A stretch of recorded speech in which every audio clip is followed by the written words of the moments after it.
معزز سامعین کرام، السلام علیکم ورحمۃ اللہ وبرکاتہ۔ آج کی اس بابرکت جمعہ المبارک کی نشست میں مجھے آپ حضرات کے سامنے جس عنوان پر لبگشائی کرنے کی سعادت حاصل ہوئی ہے وہ ہے غزوہ بدر اور ہماری حالات۔ میں دعا گو ہوں اللہ رب العزت کی بارگاہ سے کہ رب کائنات مجھے کلمہ حق بیان کرنے کی توفیق عطا فرمائے اور بعد میں ہم سب کو اس پر صحیح معنوں میں عمل کرنے کی بھی توفیق عطا فرمائے۔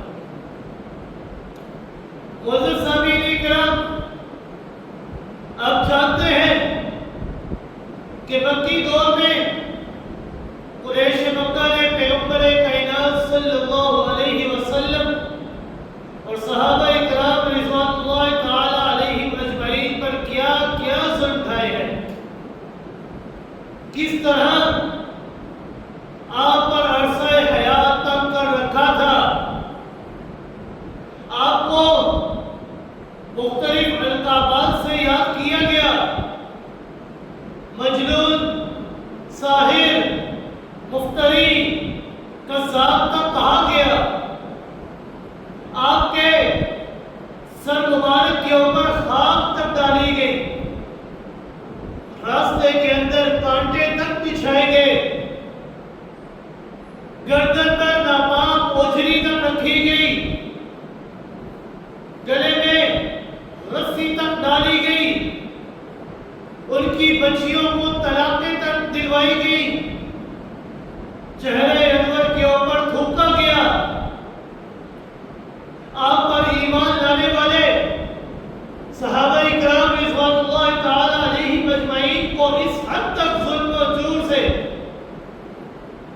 کے اندر بسایا گیا، ان کو نشانہ بنایا گیا کہ وہ وطن چھوڑنے کے اوپر مجبور ہو گئے۔ حبیہ حبشہ کی طرف ہجرت کر کے 3 سال تک پیغمبر کائنات صلی اللہ علیہ وسلم اپنے جانشین ساتھیوں کے ساتھ شیب ابی طالب کے اندر محصور رہے۔ معاشی اور معاشرتی طور پر مکمل طور پر بائیکاٹ رکھا گیا، حتیٰ کہ آپ صلی اللہ علیہ وسلم اور آپ کے ساتھی درختوں کے پتے کھانے پر مجبور ہو گئے۔ بالآخر پیغمبر کائنات صلی اللہ علیہ وسلم نے ایک تجویز طے کی اور مشرکین نے بھی تجویز طے کی۔ مشرکین نے تجویز طے کی کہ پیغمبر کائنات صلی اللہ علیہ وسلم کو نعوذ باللہ قتل کر دیا جائے، اور آپ صلی اللہ علیہ وسلم ہجرت کرنے کے اوپر مجبور ہو گئے۔ آپ صلی اللہ علیہ وسلم کو پکڑنے کے لیے انعامی اشتہار تک دیے گئے، مسلمانوں کے گھروں اور اموال کے اوپر قبضہ کر لیا گیا۔ حق تو یہ بنتا تھا کہ ہجرت کر کے وطن چھوڑ جانے پر قریش مکہ اپنی ظلم ستم ظریفی سے باز آ جاتے، مگر ان ظالموں نے مدینہ منورہ کے اندر بھی آپ کو چین سے نہیں جینے دیا۔ مدینہ کے سردار عبداللہ بن ابی کو خط لکھا کہ تم نے ہمارے آدمی کو اپنے ہاں پناہ دے رکھی ہے، ہم خدا کی قسم کھاتے ہیں کہ یا تو تم ان لوگوں کو قتل کر ڈالو یا تم ان کو مدینہ سے نکال دو، ورنہ ہم سب تمہارے اوپر حملہ کریں گے، ہم تمہارے تمام مردان جنگی کو قتل کر دیں گے، تمہاری عورتوں کی حرمت کو پامال کر ڈالیں گے۔ نوبت یہاں تک آ چکی تھی کہ مسلمان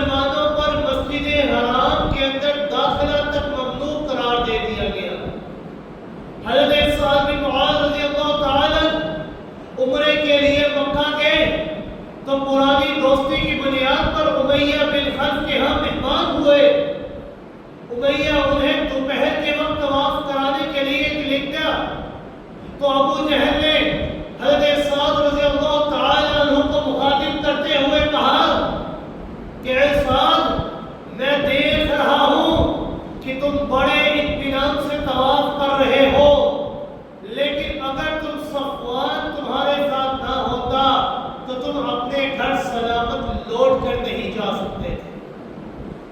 یہ صفوان تمہارے ساتھ ہے، اس نے تمہیں پناہ دے رکھی ہے، اس لیے میں تمہیں کچھ نہیں کہہ رہا۔ حتیٰ کہ ایک دفعہ قریش مکہ نے مسلمانوں کو پیغام بھیجا کہ مغرور نہ ہونا کہ مکہ سے صاف بچ کر نکل آئے ہو، ہم یثرب، یہ مدینہ منورہ کا پرانا نام ہے، ہم یثرب پہنچ کر تمہارا نام و نشان مٹا دیں گے۔ یہ محض دھمکی نہ تھی، بلکہ پیغمبر کائنات صلی اللہ علیہ وسلم کو پورے معتمد ذرائع سے قریش کی چالوں اور برے ارادوں کا علم ہو چکا تھا۔ آپ صلی اللہ علیہ وسلم یا تو جاگ کر راتیں گزارا کرتے تھے یا پھر صحابہ کرام کے پہرے کے اندر سویا کرتے تھے، اور یہ خطرہ صرف رسول اکرم صلی اللہ علیہ وسلم کی ذات تک محدود نہ تھا، بلکہ یہ خطرہ سارے کے سارے مسلمانوں کو لاحق تھا۔ چنانچہ مسلمان جتنے بھی تھے اس دور کے، وہ نہ ہتھیاروں کے بغیر رات گزارتے اور نہ ہی صبح کیا کرتے تھے، ہمہ وقت وہ ہتھیاروں سے لیس ہوا کرتے تھے۔ پھر ایک موقع پر قرظ بن جابر فہری نے مشرکین کی ایک چھوٹی سی فوج تیار کی، مدینہ منورہ کی چراگاہ پر چھاپا مارا اور اہل مدینہ کے مویشی لوٹ لیے۔ پیغمبر کائنات صلی اللہ علیہ وسلم نے 70 صحابہ کے ہمراہ اس کا تعاقب کیا، لیکن وہ بچ نکلنے میں کامیاب ہو گئے۔ ایک موقع پر قریش نے اپنا تجارتی قافلہ ملک شام روانہ کیا۔ اس قافلے کے اندر مکہ مکرمہ کے تقریباً ہر آدمی نے اپنا سرمایہ لگایا تھا، حتیٰ کہ غیر تاجر عورتوں نے بھی اپنے زیورات اور اندوکتے لا لا کر اس تجارت کے اندر ڈالے تھے۔ خود ابو سفیان کا قول ہے کہ وہ کہتا ہے کہ مکہ کے قریشی مرد و زن دونوں، ان میں سے کوئی بھی ایسا نہ تھا کہ جس نے اس موقع کے اندر اپنا حصہ نہیں ڈالا تھا۔ کوئی ایک ایسا انسان نہیں تھا جس نے اس لشکر کے اندر حصہ نہ ڈالا ہو۔ مدعا مقصد کیا تھا اس لشکر کے اندر؟ اپنا سرمایہ لگانے کا۔ مدعا ان کا یہ تھا کہ زیادہ سے زیادہ سرمایہ لگایا جائے اور زیادہ سے زیادہ نفع حاصل کر کے اپنی معیشت مضبوط کی جائے، اور اس آمدن کے بلبوتے پر جنگی مہم بھیج کر مدینہ منورہ کی اینٹ سے اینٹ بجا دی جائے۔ ظاہر بات ہے کہ یہ قافلہ محض ایک تجارتی قافلہ نہ تھا، بلکہ ایک عظیم جنگی کارروائی کا دیباچہ بھی تھا۔ سامعین کرام، اگر حالات ایسے ہوں تو آج کے دور میں کوئی مہذب ترین حکومت اپنی ملحقہ شاہراہوں، پانیوں اور فضاؤں سے حریف کو سلامت سے سلامتی سے گزر جانے کا موقع نہیں دے گی۔ چنانچہ پیغمبر کائنات صلی اللہ علیہ وسلم 150 صحابہ کرام مہاجرین کو ساتھ لے کر اس قافلے کا راستہ روکنے کے لیے ذوالعریشہ کے مقام تک پہنچتے ہیں، لیکن یہ قافلہ بچ نکلنے کے اندر کامیاب ہو جاتا ہے۔ پھر یہی قافلہ جب ملک شام سے پلٹ کر واپس آتا ہے، واپس آنے والا ہوتا ہے، تو آپ صلی اللہ علیہ وسلم نے 2 صحابہ کرام کے ذریعے ان کے حالات کا پتہ لگوایا۔ اہل مدینہ کے لیے یہ بڑا ہی خوبصورت موقع تھا کہ اس قافلے کی دولت سے قریش مکہ کو محروم کر کے انہیں ایک زبردست اقتصادی ضرب لگائی جائے۔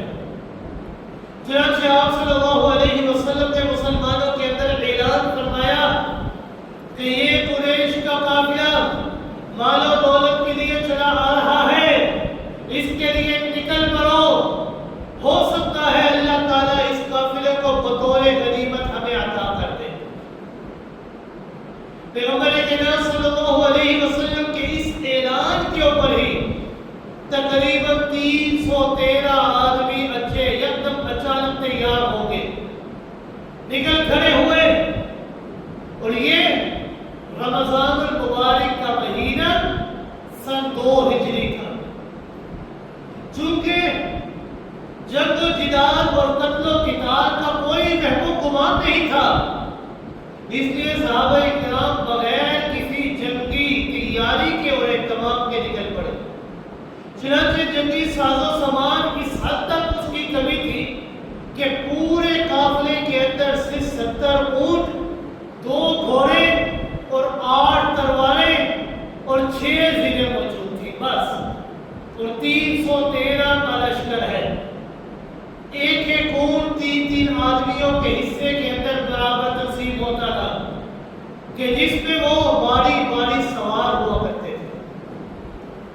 دوسری طرف تجارت قافلے کی یہ صورت تھی کہ ابو سفیان جو کہ اس قافلے کا نگہبان تھا، امیر تھا، وہ اس حد تک محتاط تھا کہ وہ مسلسل حالات کا پتہ لگا رہا تھا۔ چنانچہ اسے جب ہی معلوم ہو گیا کہ محمد عربی صلی اللہ علیہ وسلم نے قافلے پر حملے کی دعوت دے دی ہے، چنانچہ اس نے فوراً زمزم بن عمر غفاری کو اجرت دے کر مکہ بھیج دیا کہ وہاں جا کر قافلے کی حفاظت کے لیے نفیر عام کی صدائیں لگائی جائے، ایک لشکر تیار کیا گیا۔ اس نے کچھ اس انداز سے اہل مکہ کو جوش دلایا کہ اہل مکہ کا تقریباً 1000 کے قریب کا لشکر فوراً تیار ہو گیا نکلنے۔ 1000 آدمی پورے جنگی ساز و سامان کے ساتھ فوراً نکل کھڑے ہوئے، اور تقریباً تمام سرداران قریش اس لشکر میں شریک ہو گئے، اور اس لشکر کی قیادت اور کوئی نہیں بلکہ ابو جہل کر رہا تھا۔ ابو سفیان نے دوسرا کام یہ کیا کہ قافلے کا روانی شاہراہ سے ہٹا کر اسے ساحل کی طرف پھیر دیا، اس کا رخ ساحل کی طرف پھیر دیا، اور اس طرح وہ مدنی لشکر سے بچ نکلنے میں کامیاب ہو گیا، اور اہل مکہ کو اپنے بچ نکلنے کی اطلاع دے دی اور انہیں واپس جانے کا مشورہ دیا۔ لیکن ابو جہل اس نے کبر اور غرور میں آ کر اس مشورے کو قبول نہ کیا۔ اپنے ساتھیوں کے اصرار کے باوجود کئی ساتھی نے اصرار کیا کہ ہمارا مقصد اس قافلے کی حفاظت کرنا، اب وہ قافلہ بخیر و عافیت ہمارے علاقے میں پہنچ چکا ہے، اب ہمیں جنگ کرنے کی کوئی ضرورت نہیں، ہمیں واپس چلا جانا چاہیے۔ کئی ساتھیوں نے ابو جہل کو اصرار کیا، لیکن ابو جہل نے واپس جانے کی بجائے بدر کی طرف روان ہوا رہا۔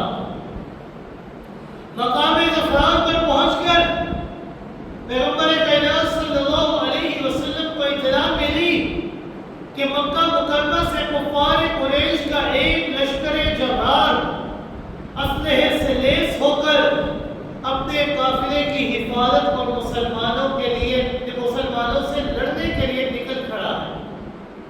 اب صورتحال اچانک تبدیل ہو گئی۔ اب قافلے سے سامنا کرنے کے بجائے مسلمانوں کو 1000 کے غرق عہد لشکر جبار سے سامنا کرنا تھا۔ پہلے سامنا ایک قافلے سے تھا، لیکن صورتحال تبدیل ہو گئی، اب 1000 کے لشکر کے ساتھ سامنا تھا۔ اب وہ لشکر جو کہ ہتھیاروں سے لیس تھا، ایک خون ریز ٹکراؤ کی حتمی اور یقینی شکل نظر آ رہی تھی۔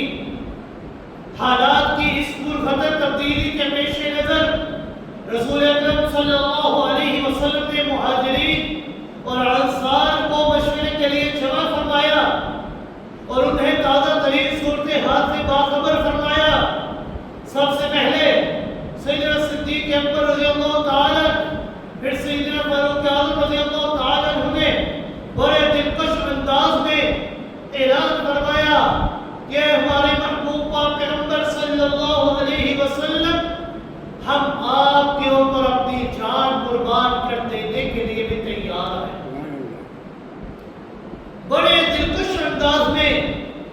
انکسار اور قربانی کی خدمات پیش کی کہ ہماری جان و مال آپ کے اوپر قربان ہے، ہم ہمہ وقت آپ کے اوپر اپنی ہر شے قربان کر دینے کے لیے تیار ہیں۔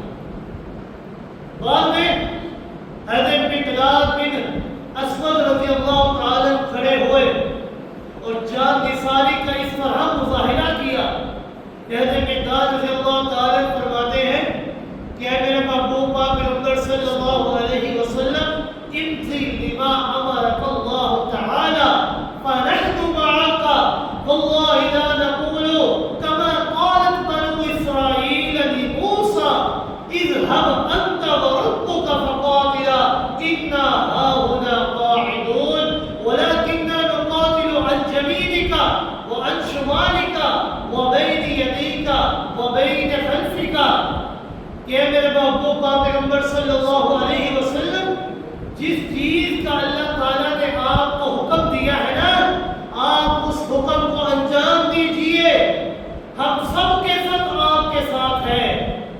اللہ کی قسم ہم بنو اسرائیل کی طرح نہیں ہیں، آپ ہمیں بنو اسرائیل کی طرح نہ سمجھیے کہ جنہوں نے اپنے نبی سیدنا موسیٰ علیہ السلام سے کہا تھا کہ آپ جا کر لڑیے، آپ جانے اور آپ کا رب جانے۔ نہیں، ہم تو یہ کہیں گے کہ جو آپ کے رب کا حکم ہے آپ اس حکم کو کر گزریے، ہم آپ کے آگے سے بھی سامنا کریں گے، پیچھے سے بھی سامنا کریں گے، دائیں جانب سے بھی بائیں جانب سے، ہر طرف سے آپ کی حفاظت کرنے کے لیے ہم اپنی جان قربان کر دیں۔ جو حکم آپ کو ملا ہے آپ اس حکم کو کر گزریے۔ ہم بنی اسرائیل کی طرح صرف خوشی کے موقع پر نبی کا ساتھ نہیں بلکہ مشکل حالات کے اندر بھی اپنے نبی کا ساتھ دیں گے۔ ہم کبھی بھی اپنے نبی کا ساتھ نہیں چھوڑیں گے چاہے ہمیں اپنی جان کا ہی خطرہ مل جائے۔ حضرت مقداد بن اسود رضی اللہ تعالیٰ کی یہ تقریر سن کر پیغمبر کائنات صلی اللہ علیہ وسلم کا چہرہ انور پڑھتے مسرت سے چمک اٹھا، یوں چمک اٹھا گویا کہ قرآن کے اولاد ہو، اتنا روشن چہرہ تھا۔ پیغمبر کائنات صلی اللہ علیہ وسلم کی خواہش تھی کہ انصار کی رائے بھی معلوم ہونی چاہیے کہ انصار کی کیا مرضی ہے۔ یہ تو مہاجرین کی رائے تھی کہ ہم آپ کے اوپر اپنی جان قربان کر دینے کے لیے تیار ہیں، تو انصار کی رائے کے متعلق بھی ہمیں پتہ ہونا چاہیے، کیونکہ بیت عقبہ کی روح سے وہ مدینہ سے باہر نکل کر جنگ کرنے کے پابند نہ تھے، اس لیے آپ صلی اللہ علیہ وسلم بار بار انصار کی طرف دیکھ رہے تھے اور فرماتے تھے اشیروا علی ایھا الناس، کہ اے سردار انصار آپ ہمیں بتلائیے آپ کی کیا رائے ہے، آپ کی کیا مرضی ہے۔ حضرت سعد بن معاذ رضی اللہ تعالیٰ اس غلیظ اشارے کو سمجھ چکے تھے اور فوراً کھڑے ہوئے عرض کرنے لگے یا رسول اللہ صلی اللہ علیہ وسلم، شاید روئے سخن ہماری طرف ہے، آپ ہماری رائے کے بارے میں پتہ کرنا چاہتے ہیں۔ تو حضرت سعد بن معاذ رضی اللہ تعالیٰ نے فرمایا کہ اللہ کے رسول صلی اللہ علیہ وسلم، بے شک ہم آپ کے اوپر ایمان لائے ہیں، ہم نے آپ کی تصدیق کی ہے، آپ نے جو بات ہمیں بتلائی ہے ہم نے اس بات کی گواہی دی ہے۔ کیا بات آپ نے بتلائی؟ اشہد ان لا الہ الا اللہ واشہد ان محمدا عبدہ ورسولہ، کہ اللہ ایک ہے اور محمد رسول اللہ صلی اللہ علیہ وسلم اللہ کے آخری نبی ہیں، اور ہم انصار نے اس بات کی گواہی دی، آپ کی اس بات کی ہم نے دل و جان سے تصدیق کی ہے کہ آپ جو کچھ لائے ہیں وہ حق ہے، وہ سچ ہے، اور اطاعت و جانثاری کے بارے میں ہم آپ کو پختہ عہد و میثاق دے چکے ہیں، لہذا اللہ کے رسول صلی اللہ علیہ وسلم آپ جو بھی ارادہ کریں گے نا، ہم اس کے لیے ثابت قدمی ہمیشہ اختیار رکھیں، ہم اس کے لیے پیش قدمی فرمائیں گے۔ وَفِي الْحِمَالَ مَنْ شِئْتَ وَاخْتَرْ حِمَالَ مَنْ شِئْتَ وَسَالِمْ مَنْ شِئْتَ وَعَادَ مَنْ شِئْتَ، آپ جس سے چاہیں تعلق استوار کریں، ہم بھی تعلق استوار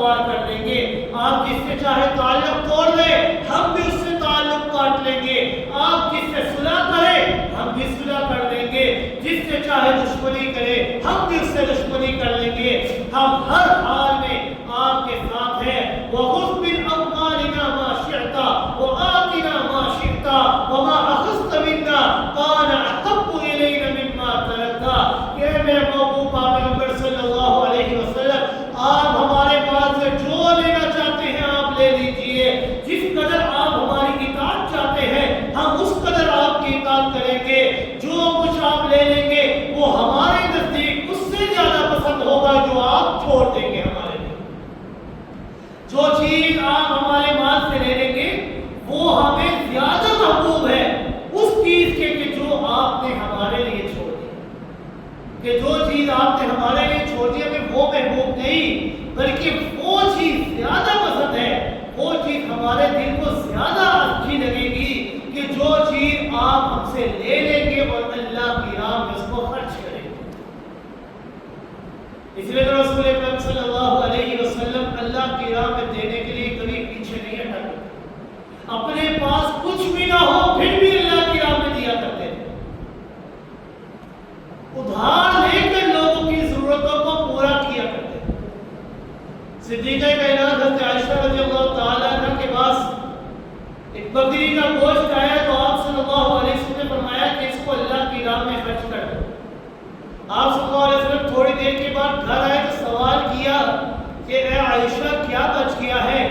تو انہوں نے فرمایا کہ اللہ کے رسول صلی اللہ علیہ وسلم سارا خرچ ہو گیا ہے، صرف یہ بکری کا ایک شانہ بچ گیا ہے۔ تو آپ صلی اللہ علیہ وسلم نے فرمایا نہیں عائشہ اس طرح نہیں، صورتحال یہ نہیں جو آپ دیکھ رہی ہے بلکہ اصل چیز وہ بچ گئی ہے جو آپ نے اللہ کی راہ میں خرچ کر دی ہے۔ کیوں؟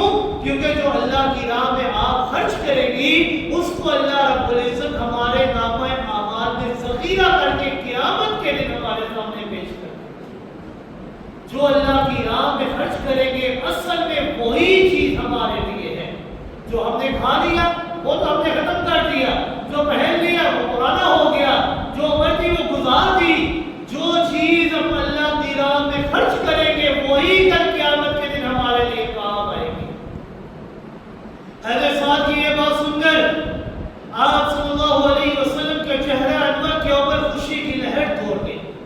آپ صلی اللہ علیہ وسلم نے ارشاد فرمایا کہ اللہ کے نام کے اوپر پھر چل پڑو، اب پیچھے دیکھنے کا موقع نہیں، بس اللہ کا نام لو اور چل پڑو، اور تمہیں بشارت ہو، خوشخبری ہو۔ ابھی جنگ تو نہیں ہوئی، جنگ کے لیے صرف نکل کھڑے ہوئے ہیں، جنگ کا ارادہ کر دیا کہ ہم نکل کھڑے ہیں، لیکن ساز و سامان کیا ہے؟ صرف 70 اونٹ، 2 گھوڑے، 6 تلواریں اور 8 تیرے، بس یہ ساز و سامان، اور دوسری طرف 1000 کا لشکر جو کہ ہتھیاروں سے لیس ہے۔ لیکن ارادہ کیا کہ اللہ کا نام لو اور چل پڑو۔ جب اللہ کا نام لے کر چل پڑے تو آپ صلی اللہ علیہ وسلم نے فوراً خوشخبری دے دی۔ کیا خوشخبری دی؟ صحابہ کرام سے فرمایا کہ صحابہ کرام اللہ تعالیٰ نے نا میرے سے وعدہ کیا ہے۔ کیا وعدہ کیا؟ کہ ابو جہل یا ابو سفیان جو کہ قافلے کا امیر تھا اور ابو جہل جو اس لشکر جرار کا امیر تھا، اللہ رب العزت نے میرے سے وعدہ کیا ہے کہ اللہ رب العزت ان 2 جماعتوں میں سے کسی ایک جماعت کے اوپر ہمیں ضرور فتح عطا کرے۔ اب اللہ کا وعدہ کبھی جھوٹا نہیں ہو سکتا، اللہ کا جو وعدہ ہے وہ حق اور سچ کے اوپر مبنی ہے، ہمارے وعدوں کی طرح نہیں کہ آج کچھ کل کچھ نہیں۔ اللہ کا جو وعدہ ہے وہ حق اور سچ کے اوپر مبنی ہے۔ وعدہ کس سے؟ آقا دو جہان صلی اللہ علیہ وسلم سے کہ 2 جماعتوں میں سے ایک جماعت کے اوپر ضرور فتح ملے گی۔ اب قافلے والا جو تھا ابو سفیان وہ تو ساحلی رستہ اختیار کر کے بچ کر نکل گیا، اب پیچھے کون سا قافلہ بچا؟ ابو جہل کا قافلہ بچا۔ تو اللہ رب العزت نے قرآن مقدس کے اندر اپنے اس وعدے کا ذکر فرمایا۔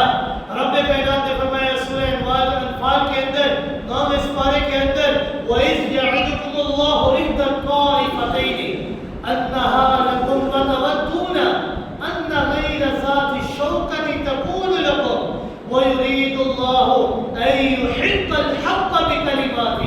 وَيَقْطَعَ دَابِرَ الْكَافِرِينَ لِيُحِقَّ الْحَقَّ وَيُبْطِلَ الْبَاطِلَ وَلَوْ كَرِهَ الْمُجْرِمُونَ کہ اللہ رب العزت نے فرمایا کہ اس وقت کو یاد کرو. اللہ رب العزت نے قرآن مقدس کے اندر وہ الفاظ ارشاد فرمائے کہ جو قیامت تک کے لیے ہمیشہ تر و تازہ رہتے ہیں. اللہ رب العزت نے فرمایا وَإِذْ يَعِدُكُمُ اللَّهُ، اس وقت کو یاد کرو.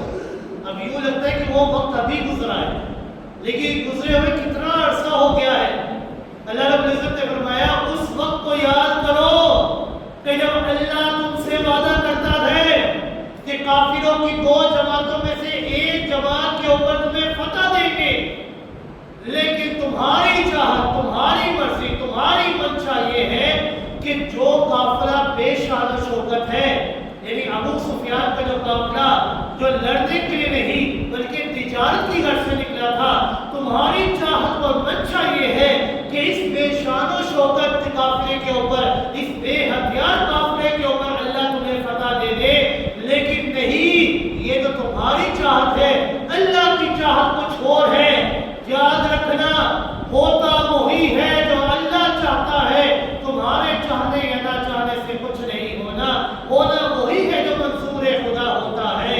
تمہاری چاہت بے ہتھیار قافلے کے اوپر فتح مل جائے، لیکن اللہ کی چاہت یہ ہے کہ اللہ چاہتا ہے کہ میں تمہیں اس قافلے کے اوپر فتح عطا فرماؤں کہ جس قافلے کی جڑ تم ہمیشہ کے لیے کاٹ کر پھینک کرو گے، تاکہ سچ کو سچ، جھوٹ کو جھوٹ کر دے اور مشرکوں کو ہمیشہ کے لیے ناخوش کر دے، ذلیل و رسوا کر دے. اللہ اس قافلے کے اوپر تمہیں فتح دینا چاہتا ہے. مکہ سے نکلتے ہوئے قریش کو یہ خدشہ تھا کہ قبائل بنو بکر کی ان سے پرانی دشمنی چل رہی تھی، کہیں ایسا نہ ہو کہ وہ ہمارے اوپر پیچھے سے حملہ ہو جائے، حملہ کر دے. قریب تھا کہ ابو جہل اپنے اس لشکر قریش کو واپس لے جاتا، لیکن عین اسی وقت ابلیس لعین بنو کنانہ کے سردار سراقہ بن مالک جشن کی شکل میں نمودار ہوا. ان کو تسلی دینے لگا کہ میں تمہارا رفیق ہوں اور اس بات کی ضمانت میں تمہیں دیتا ہوں کہ تمہیں کچھ نہیں کہیں گے، بلکہ تمہارے اس حملے کے اندر ہم تمہارا ساتھ دیں. لیکن جب میدان جنگ میں اس نے فرشتوں کو آتے ہوئے دیکھ لیا نا، تو فوراً اپنے پاؤں کو پیچھے کر دی اور بھاگنے کے لیے تیار ہو گیا. حارث بن حشام نے اس کو پکڑ لیا، لیکن ابلیس نے اسے گھوسا مارا اور اس سے اپنا ہاتھ چھڑا کر بھاگ نکلا اور کہنے لگا انی بریء منکم انی ارى ما لا ترون انی اخاف اللہ واللہ شدید العقاب. کہ میرا تمہارے سے کوئی واسطہ نہیں، میرا تم سے کوئی تعلق نہیں. کیوں؟ کیونکہ میں ایک ایسی چیز دیکھ رہا ہوں جو تم نہیں دیکھ سکتے. میں فرشتوں کی ایک جماعت کو دیکھ رہا ہوں جو تمہارے اوپر حملہ کرنے کے لیے آ رہی ہے. لہذا میں وہ جماعت دیکھ رہا ہوں جس کو تم نہیں دیکھ سکتے، لہذا میرا تم سے کوئی تعلق نہیں، میں تو اللہ سے ڈرتا ہوں. کیوں؟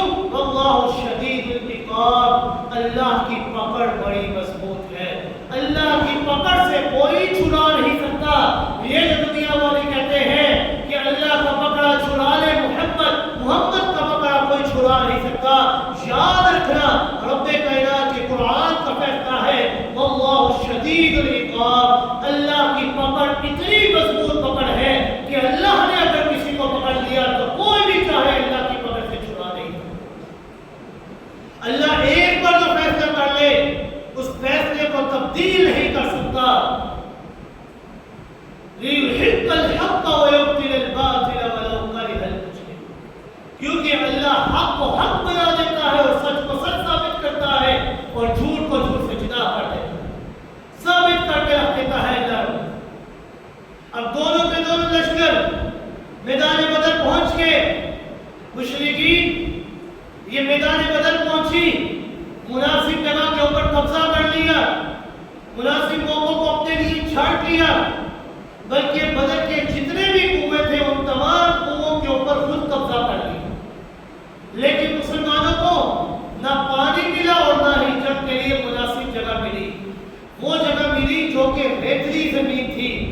کے اوپر پاؤں بھی رکھتے تو پاؤں بھی زمین کے اندر ڈھک جایا کرتے تھے، پاؤں بھی اس زمین کے اوپر صحیح کھڑے نہیں ہوتے تھے۔ لیکن رات کا وقت تھا، مسلمانوں کی جماعت اللہ کا نام لے کر کفار سے لڑنے کے لیے نکل کھڑی ہوئی، تو اللہ کی طرف سے باران رحمت کا نزول ہوا۔ رب کائنات نے فرمایا وَيُنَزِّلُ عَلَيْكُم مِّنَ السَّمَاءِ مَاءً لِيُطَهِّرَكُمْ وَيُذْهِبَ عَنكُمْ رِجْزَ الشَّيْطَانِ وَلِيَرْبِطَ عَلَىٰ قُلُوبِكُمْ وَيُثَبِّتَ بِهِ الْأَقْدَامَ۔ کہ اللہ رب العزت نے آسمان سے باران رحمت کو نازل فرمایا، اور وہ باران رحمت ایسی باران رحمت تھی کہ مسلمانوں کے لیے اس نے آسانی کر دی اور کفار کا جینا مشکل کر دیا۔ کفار جس جگہ کو اپنے لیے اچھا سمجھ رہے تھے، اللہ رب العزت نے جب بارش کو برسایا، اس بارش کی وجہ سے اس جگہ کے اوپر کیچڑ بن گیا، اور اس جس کیچڑ کے اوپر ان کفار کا کھڑا ہونا بھی مشکل ہو گیا۔ لیکن وہی مسلمان جن کے قدم زمین کے اندر دھنس رہے تھے، اللہ رب العزت نے بارش برسا کر اس زمین کو ٹھوس کر دیا، اور مسلمانوں کے اپنے کے برتن سارے اکٹھے کر کے پینے کے لیے پانی کی بھی اکٹھا کر دی۔ اللہ رب العزت کا نام لے کر جب مسلمان نکلے تو اللہ کی مدد ساتھ شامل حال ہو جاتی ہے۔ پیغمبر کائنات صلی اللہ علیہ وسلم نے اس موقع پر اللہ رب العزت سے بڑی دعائیں رو رو کر اللہ سے دعائیں کی ہیں، اللہ سے دعا مانگی۔ ایک موقع پر آپ صلی اللہ علیہ وسلم نے فرمایا اللہم انہم رفاق فاقبلوا، اے اللہ میرے ساتھی باپیادہ ان کو سواری عطا فرما، یہ پیدل چلنے والے ہیں، اے اللہ ان کو سواری عطا فرما۔ وعرادا فاقصہم، اے اللہ میرے جو ساتھی ہیں یہ ننگے بدن ہیں، اے اللہ ان کو لباس عطا فرما۔ وجیاعا فاشبعہم، مولا کریم یہ بھوکے ہیں ان کو سیر کر دے۔ وعالتا فاقدہم من فضلک، مولا کریم یہ فقیر ہیں محتاج ہیں، اے اللہ ان کو اپنے فضل و کرم سے غنی کر دے، مالدار کر دے۔ ایک موقع پر آپ صلی اللہ علیہ وسلم نے یوں دعا کی اللہم لا تفتتن ابا جہل فرعون هذه الامہ، اے اللہ اس امت کے فرعون ابو جہل کو مت چھوڑنا۔ اللہم لا تفتتن زعمہ بن الاسود، اے اللہ زمع بن اسود کو نہ چھوڑنا، وہ یہاں سے زندہ نہ جانے پائے۔ مختلف مشرکین کے لیے دعائیں بد دعائیں کی کہ وہ یہاں سے زندہ نہ جانے پائے۔ ایک موقع پر آپ صلی اللہ علیہ وسلم نے دعا کی کہ اللہ یہ جو میرے 313 ساتھی ہیں نا، یہ میرا کل اثاثہ ہے، آج اگر یہ ختم ہو گئے تو اللہ اس دنیا میں تیرا نام لینے والا کوئی نہیں ہوگا، اے اللہ ہماری مدد فرمانا۔ تو اللہ رب العزت نے پھر ان کی مدد فرمائی۔ کس طرح مدد فرمائی؟ رب کائنات نے فرمایا کہ آپ صلی اللہ علیہ وسلم نے میدان جہاد کے گرم ہونے سے پہلے ایک رات پہلے ہی تمام صحابہ اکرام کو اکٹھا کر کے بتا دی کہ یہ فلاں کی قتل گاہ ہے، یہ فلاں کی قتل گاہ ہے، یہ فلاں کی قتل گاہ ہے۔ آپ نے صاف صاف ہمیں بتایا کہ یہ مشرک یہاں پر قتل ہوگا، یہ مشرک اس جگہ پر قتل ہوگا، اس کی حالت کی ہوگی، اس کی حالت کی ہوگی۔ ایک ایک کی چیز کے بارے میں آپ صلی اللہ علیہ وسلم نے بتلا دیا پہلے۔ ہذا مصر فلان قتل انشاءاللہ، کہ صبح کو یہ فلاں کی قتل گاہ ہے، اس موقع پر یہ فلاں کافر قتل ہوگا۔ حضرت انس اور حضرت عمر رضی اللہ تعالیٰ روایت کرتے ہیں کہ قسم ہے اس رب کی کہ جس کے قبضہ قدرت کے اندر ہماری جان ہے، کہ جس نے آپ کو حق دے کر بھیجا ہے، کہ جو جگہ آپ صلی اللہ علیہ وسلم نے ایک رات پہلے ہمیں بتائی تھی کہ یہ کافر اس جگہ پر فلاں طریقے سے قتل ہوا پڑا ہوگا، ان سے بھی وہ کافر اپنی جگہ سے ہٹا نہیں ہوا تھا میدان جہاد میں۔ جو جگہ جو انداز آپ نے بتایا تھا اسی طریقے سے وہ کافر کا قتل ہوا۔ قرآن مقدس کے اندر اللہ رب العزت نے فرمایا استغیثون ربکم فاستجاب لکم ربکم انی ممدکم بعلف من الملائکۃ مردفین، کہ اللہ رب العزت نے ان کی دعا کو قبول فرمایا اور ان کی دعا کو اس انداز میں قبول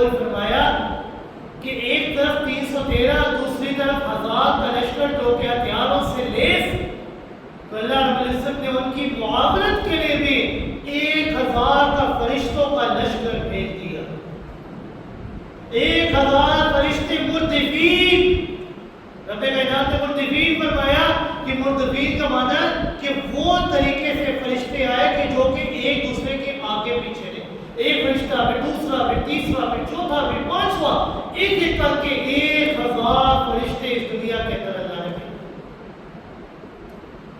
17 رمضان المبارک جمعے کے دن دونوں فوجیں ایک دوسرے کے آمنے سامنے، لشکر قریش بڑے کبر بڑے غرور اور تکبر سے میدان جنگ کی طرف نکلا۔ پیغمبر کائنات صلی اللہ علیہ وسلم نے اللہ سے دعا کی، اللہم هذه قریش قد اقبلت بفریادها وفخرها، اے اللہ یہ لشکر قریش بڑے غرور اور تکبر کے ساتھ آیا ہے۔ قریش کے مقابلے میں مسلمانوں کی تعداد بھی کم تھی، سامان جنگ بھی نہ تھا، تھکاوٹ بھی تھی، خوف بھی تھا، بھوک بھی تھی۔ اللہ تعالیٰ کی قدرت کہ اللہ رب العزت نے عین میدان جنگ میں ان مسلمانوں کی جماعت کے اوپر ہلکی سی نیند طاری کر دی، اور اس نیند کا اثر یہ ہوا تھا کہ اس نیند کی بدولت مسلمانوں کی ساری تھکاوٹ دور ہو گئی، خوف بھی جاتا رہا، بھوک بھی مٹ گئی۔ مسلمان حشاش پشا ہو کر تازہ دم ہو کر نکل کھڑے ہوئے۔ قرآن مقدس کے اندر اللہ رب العزت نے اس طرح اشارہ فرمایا، اذ یغشیکم النعاس امنۃ منہ، کہ جب اللہ رب العزت نے تمہارے اوپر تسکین کو نازل فرمایا، یعنی تمہارے اوپر نیند کی چادر اڑا دی کہ تم سو گے، تمہاری ساری تھکاوٹ بھی دور ہو گئی۔ پیغمبر کائنات صلی اللہ علیہ وسلم کے ہاتھ میں ایک چھری تھی کہ جس سے آپ مسلمانوں کی صفیں درست کروا رہے تھے اور انہیں ہدایت کر رہے تھے۔ اس معرکے کی ایک عجیب بات یہ تھی کہ اپنے عزیز و اقارب، جگر کے ٹکڑے، آنکھوں کے نور محض، عقیدے اور نظریے کی بنیاد پر ایک دوسرے کے آمنے سامنے کھڑے ہو گئے، تمام رشتے ناطے ختم ہو گئے، گویا کہ کسی کو کسی کی کوئی پرواہ نہیں، کسی رشتے کی کوئی پرواہ نہیں۔ حضرت حمزہ رضی اللہ تعالیٰ کے مقابلے میں ان کے بھائی حضرت عباس، حضرت ابو بکر کے مقابلے میں ان کا بیٹا عبد الرحمن، حضرت علی کے مقابلے میں ان کا بھائی عقیل، حضرت عمر کے مقابلے میں ان کا مامو عاص بن ہاشم، اس طرح حضرت مصعب بن عمیر رضی اللہ تعالیٰ کے مقابلے میں ان کا بھائی ابو عزیز بن عمیر، یعنی کسی کو کسی رشتے کی کوئی پرواہ نہیں، صرف عقیدے اور نظریے کے اختلاف کے بنا پر کسی نے کسی کی کوئی پرواہ نہیں کی۔ جنگ شروع ہوئی، جنگ سے پہلے ابو جہل نے قریش کو جوش دلانے کے لیے ایک اشتعال انگیز تقریر کی، اور اس کے بعد قریش کے 3 بڑے شاہ سوار میدان میں نکالے، ایک ربیعہ، دوسرا شیبہ، تیسرا عتبہ ولید بن عتبہ۔ انہوں نے للکار کر اپنا مبارز طلب کرتے ہوئے کہا، ہر بھی مبارزی، کیا کوئی ہے مسلمانوں کی جماعت میں جو ان 3 بڑے شاہ سواروں کا مقابلہ کر سکے؟ چنانچہ ان کے مقابلے کے لیے حضرت حارث کے 2 بیٹے عوف اور معوذ نکلے اور حضرت عبداللہ بن رواحہ نکلے۔ عتبہ نے پوچھا کہ تم کون ہو؟ انہوں نے جواب دیا کہ ہم انصار ہیں۔ پھر آواز دی عتبہ نے، یا محمد اخرج الینا اصفعنا من قومنا، کہ محمد ہماری قوم میں سے ہمارے جوڑ اور ہمارے مقابلے کے بندے نکالو، ہم ان چھوٹے لوگوں سے مقابلہ نہیں کریں گے۔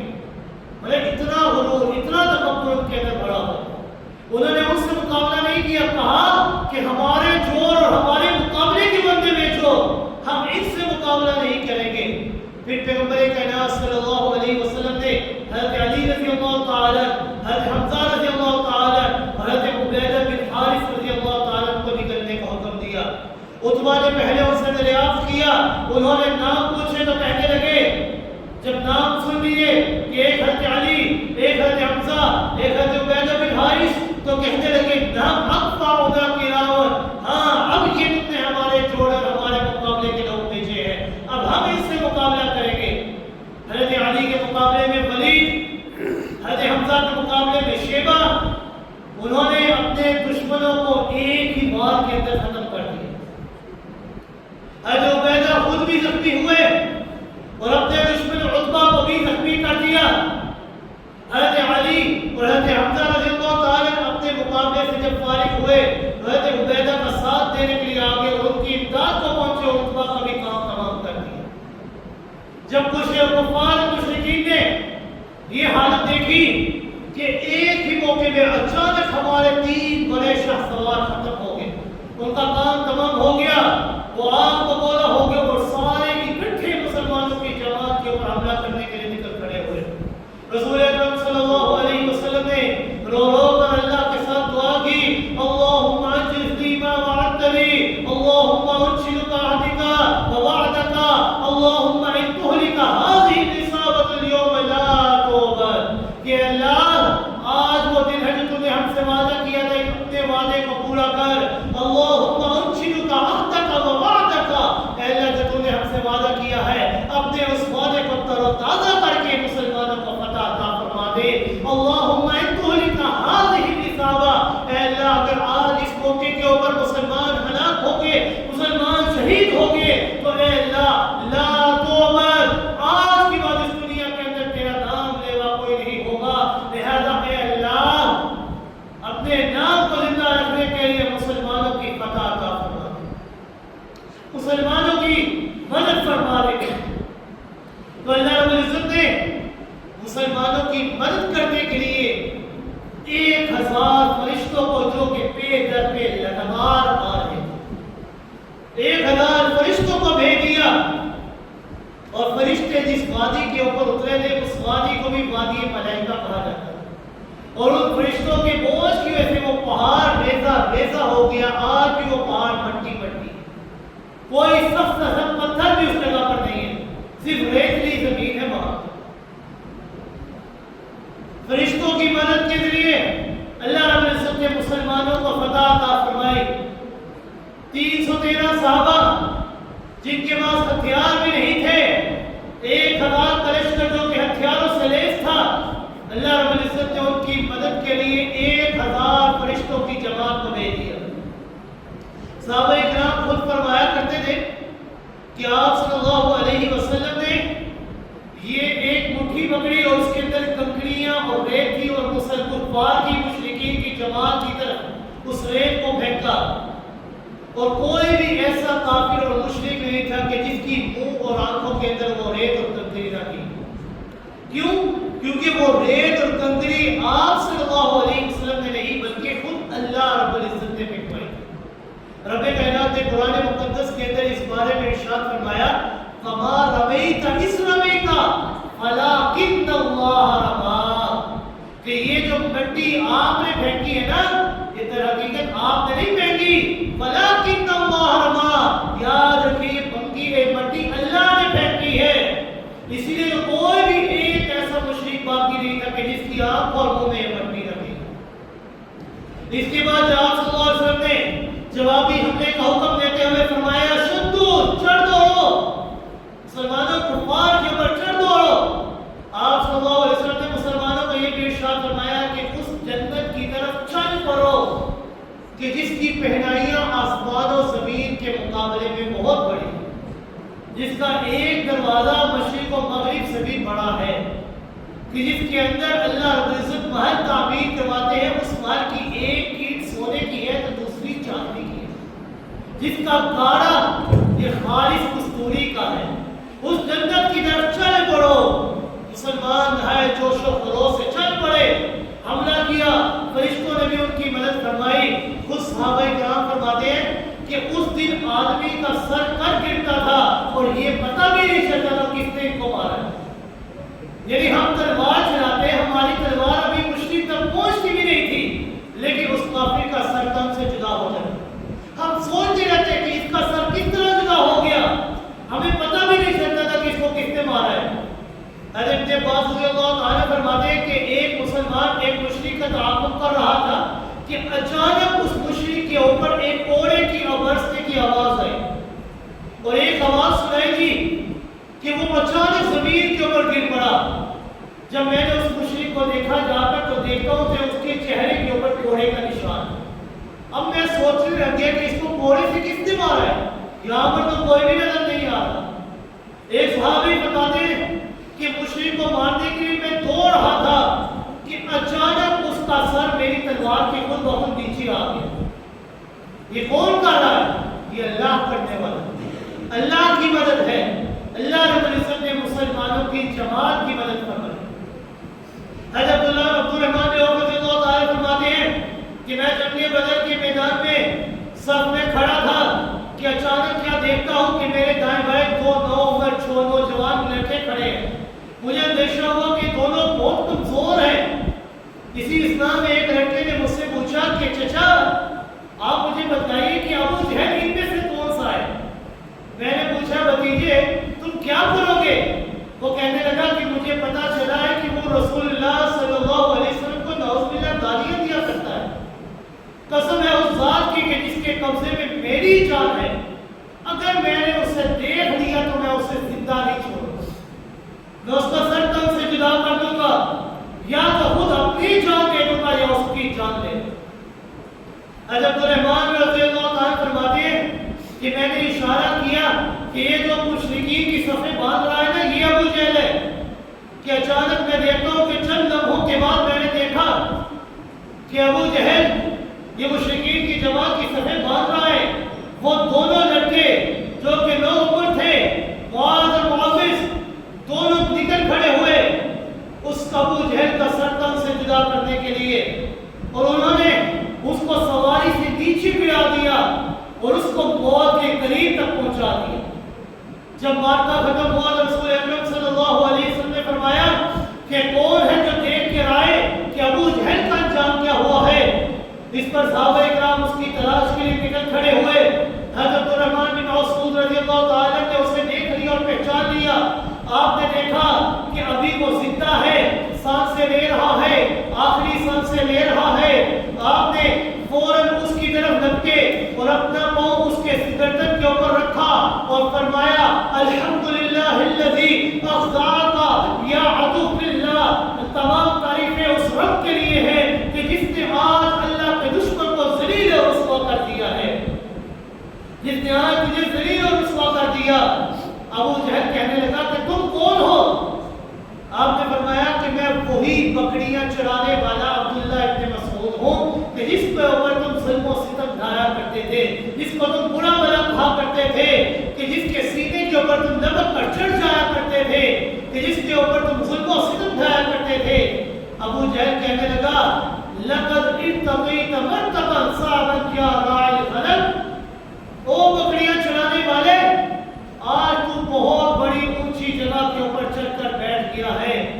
آپ نے فرمایا کہ یہ بھی تو میرے اللہ کی شان ہے، یہ بھی تو میرے اللہ کی تقسیم ہے کہ اگر میرا اللہ نہ چاہتا تو میں بھی ایمان کو قبول نہ کر رہا ہوتا، لیکن اللہ نے مجھے ایمان کی دولت سے مالا مال کر دیا. پھر آپ نے تلوار نکال کر اس کا سر کاٹنے لگے. اس نے کھٹی سانس بڑھی، کہنے لگا آج مجھے کوئی بڑا آدمی قتل نہیں کر رہا. لوگ یہ تو نہ کہتے کہ اتنے بڑے سردار کو ایک بکریاں چرانے والا غلام قتل کر رہا ہے.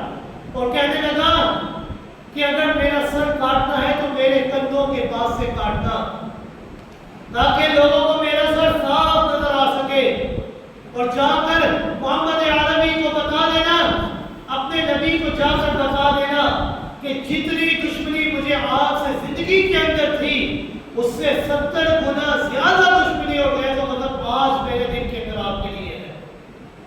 مجھے اپنی اسلام دشمنی کے گزرے ہوئے زمانے کے اوپر کوئی افسوس نہیں ہے، بلکہ مجھے فخر ہے.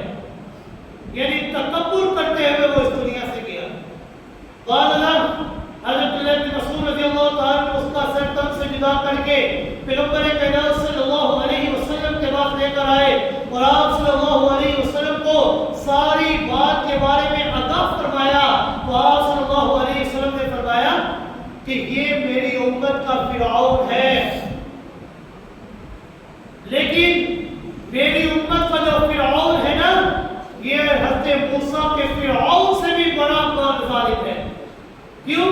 حضرت موسیٰ علیہ السلام کے زمانے میں جو فرعون تھا، جب اس نے اپنی موت کو دیکھ لیا نا تو وہ بھی توبہ کرنے کے لیے تیار ہو گیا کہ اگر مجھے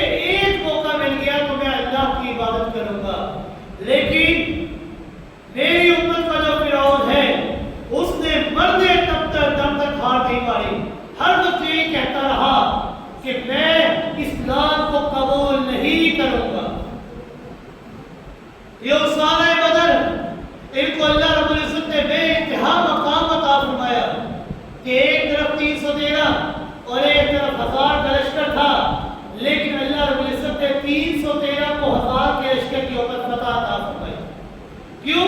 کیونکہ وہ اللہ کا نام لے کر جنگ جہاد کے اندر شامل ہوئے تھے۔ ان کا توکل، ان کا بھروسہ، ان کا یقین ہتھیاروں کے اوپر نہیں تھا، بلکہ ان کا توکل، بھروسہ اور یقین کس کے اوپر تھا؟ اللہ کے اوپر تھا۔ وہ اللہ کا نام لے کر نکلے کھڑے ہوئے تھے، حالانکہ ان کے پاس مسلمانوں کی جماعت کے اندر سے 70 اونٹ، 2 گھوڑے اور 8 تلواریں اور 6 زرہیں موجود تھی، اور دوسری طرف 1000 کا لشکر جو کہ ہتھیاروں سے لیر تھا۔ لیکن مسلمان اتنے کم ہتھیار ہونے کے باوجود بھی ان کفار سے لڑنے کے لیے نکل کھڑے ہوئے، اس بھروسے کے اوپر کہ اللہ نے ہم سے فتح کا وعدہ کیا ہے۔ تو اللہ جب وعدہ کر لے تو اپنے اللہ رب العزت اپنی بات سے کبھی پیچھے نہیں ہٹا کرتے۔ ان کا توکل، ان کا بھروسہ، ان کا یقین اکیلے رب کے اوپر تھا، تو اللہ نے آسمانوں سے فرشتوں کی جماعت کو بھیج دیا اور مدد فرما دی۔ آج بھی وہی فرشتے نازل ہو سکتے ہیں، لیکن آج مسلمان کیوں بچ رہے ہیں؟ مسلمانوں کے اوپر یہ ظلم و ستم کیوں ڈھایا جا رہا ہے؟ مسلمانوں کے اوپر سختی اور مشکلات کیوں آ رہی ہیں؟ کیوں؟ کیونکہ ان کا مانگنا اللہ سے تو ہے، وہ مانگتے تو اللہ سے ہیں، لیکن ان کا قابل یقین، توکل اور بھروسہ رب کے اوپر نہیں ہے۔ وہ دعا تو کرتے ہیں اللہ ہماری مدد کر، لیکن ساتھ ہی ساتھ لوگوں سے بھی اسباب تلاش کرتے ہیں کہ اگر میں یہ کر لوں تو یہ کام میرا ہو جائے گا۔ جیب کے اوپر ان کا بھروسہ ہوتا ہے کہ اگر پیسہ ہے تو ہر چیز ہے۔ نہیں، یاد رکھیے گا، اگر اللہ نہ چاہے تو کچھ بھی نہیں ہو سکتا، ہوتا وہی ہے جو اللہ چاہتا ہے۔ مسلمانوں کی مدد کے لیے اللہ نے 1000 کا لشکر فرشتوں کی جماعت کی صورت میں بھیج دیا۔ وہی فرشتے آج بھی اللہ بھیج سکتا ہے، لیکن اسی صورت میں کہ جب تمہارا یقین، تمہارا بھروسہ، تمہارا توکل اکیلے اللہ کے اوپر ہوگا۔ تم مانگو اللہ سے اور یہ سوچ کر مانگو کہ جس ذات سے میں مانگ رہا ہوں نا وہی مجھے عطا کرے گا، اس کے سوا کوئی مجھے عطا کرنے والا نہیں۔ کیوں؟ قل هو اللہ احد، کہ وہ اللہ ایک ہے۔ اتنا خوبصورت احساس ہے یہ کہ وہ اللہ ایک ہے، بڑا ہی خوبصورت احساس ہے کہ وہ اللہ ایک ہے، لیکن وہ ہر ایک کا ہے تو ایک، لیکن ہر ایک کا ہے۔ یہ نہیں کہ میرا ہے اور آپ کا نہیں، یہ نہیں کہ آپ کا تو میرا نہیں، وہ ایک تو ہے لیکن ہر ایک کا ہے۔ تمہارا یقین، توکل اور بھروسہ جب رب کے اوپر ہو جائے گا تو پھر دیکھنا کہ اللہ تمہاری زندگیوں کو کس طرح تبدیل کرتے ہیں، تمہاری مشکلات کو اللہ کس طرح ختم کرتے ہیں۔ یہ اسی صورت میں ہوگا جب تمہارا توکل، تمہاری دعائیں کا بھروسہ اللہ کے اوپر ہوگا۔ تو دعا ہے اللہ رب العزت سے کہ اللہ رب العزت ہمیں صحیح معنوں میں عمل کرنے کی